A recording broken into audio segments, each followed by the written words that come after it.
A week and a half after the shooting deaths of the U.S. Border Patrol agent in Vermont that opened up all the links to a trans terror cult and its alleged killings across the U.S. prior, I can now say that the FBI seems to be taking the case much more seriously. I can exclusively report that on the 5th of February, there was a very big raid in Chatham County, North Carolina, which is the Chapel Hill area, on a neighborhood in a neighboring wooded forest area.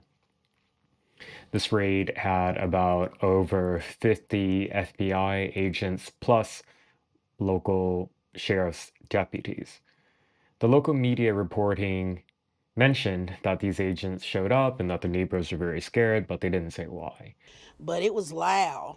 Candace Welch says she woke up to the sound of a bang, followed by a large federal presence in this Chatham County neighborhood off of Highway 15501 near Chapel Hill.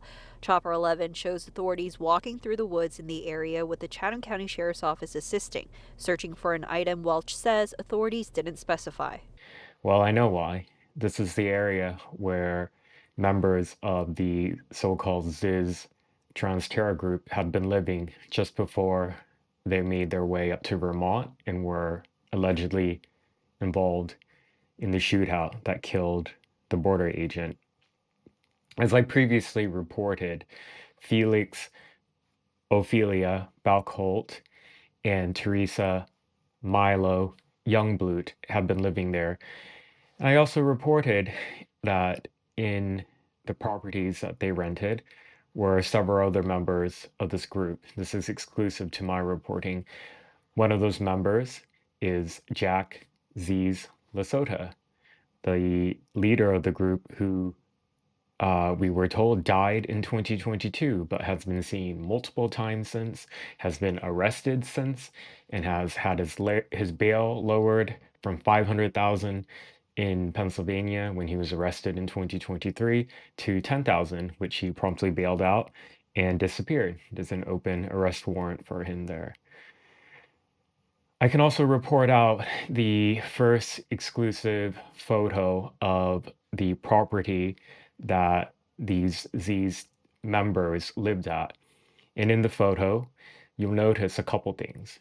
In the circle, that is the Prius hatchback that the German national owned, and that vehicle would later be driven up to Vermont, and that was a car that was pulled over that had the duel that was involved in the deadly shootout with the border agent.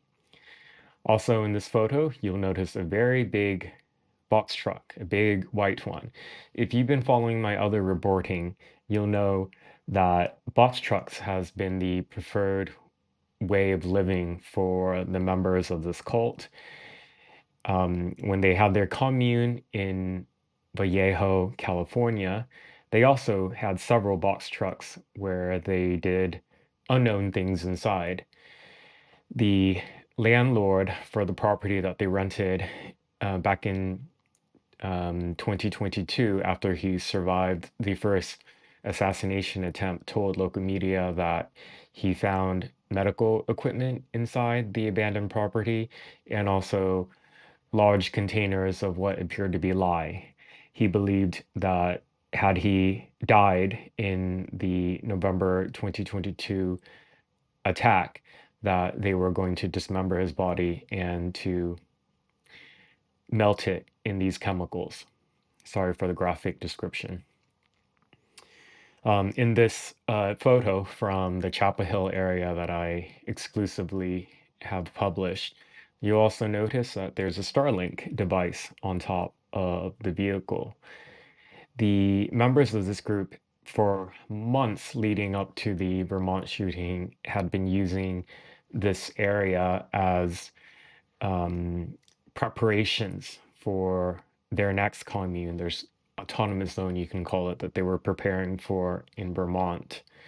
Their California commune had already been exposed. Two of their members are facing murder and attempted murder trials from what they allegedly did there when They allegedly tried to assassinate the landlord, and then, as you will know if you've been following my reporting, that landlord, 82-year-old Curtis Lint, was assassinated, had his throat slit.